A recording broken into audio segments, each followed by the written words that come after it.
संहार दे हमने के मिल के जरूर एगो होली हो जाए ना। हाँ जी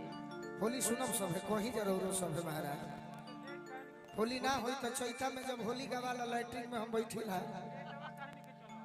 तो जब होली गाइला तो बाबूजी कहले कि का हो पगला गइल बड़ा का मर्दे होली बीत गइल चैत आ गइल। हाँ जी अब होली गावता आ चैत जब बीत जाला त सहारा आ जाला तो घरी चैत याद आवेला तो बाबूजी कहले कि लइका पगला गइल बा। देखो बिरहिया बाज हो भाई राहुल जी। लय हो बनारसी घराना में भी आ कलू जी भी बोले बड़े कि पाड़ो पगले तये साजना तहरा तो कुछो के न हो। चाहे ओम प्रकाश बिरहिया जी बोले बड़े ओम प्रकाश सिंह जी कि छोड़ी गवन हरी में हरिया अरे पिया भइले गुलारी के हो फूल। ई संतोष भैया है लालो झंडे में गाड़ते कबरे ले वाह संतोष भैया लालो झंडे में गाड़ी पार कर देलाई कि खाली 10 मिनट रुक जो। हाँ जी अरे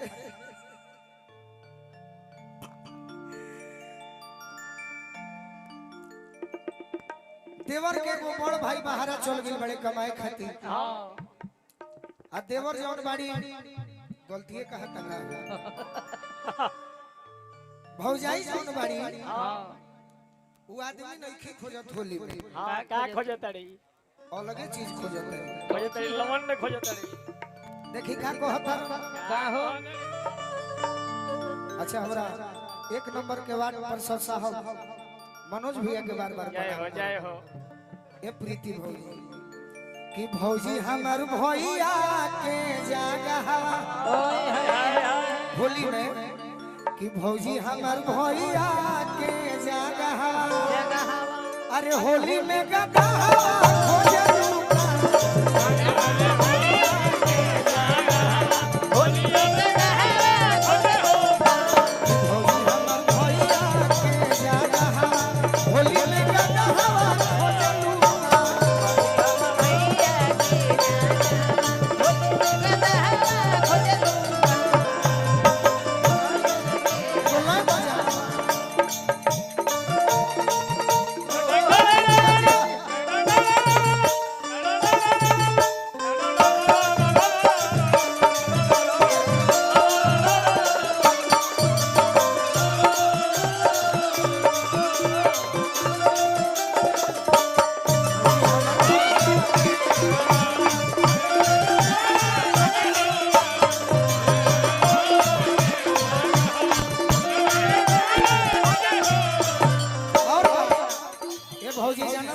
भैया के छोड़ के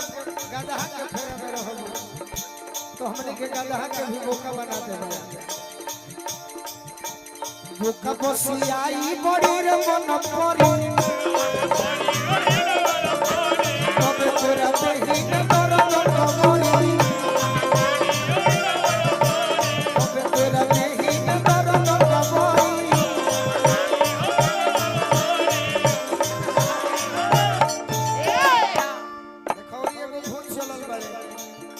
जेकर नाम हमार बड़ भाई हीरामन राय जी एकौना से आइल बड़े भैया के गोड़ लागल। अरुण ठाकुर जी कि करबू का भैंसा से बियाह करबू का भैंसा से बियाह होली में गदहा खोजलू करबू का भैंसा से बियाह होली में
प्रीति अरे कोलो हमर प्यारी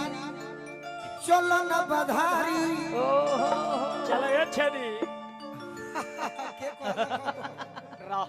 ले जा ले जा ले जा पीरू देख भैया ते दुनिया में बदनाम बड़े हम सिखौले नहीं खिनो हमरा के पीरू भैया बतेला ते अपना कारण से बदनाम बड़े आयो दा कि कोलो हमर प्यारी अरे चलो न बधारी बधा चलो अषाढ़ लेखा गोलुआ से कोलो तुइया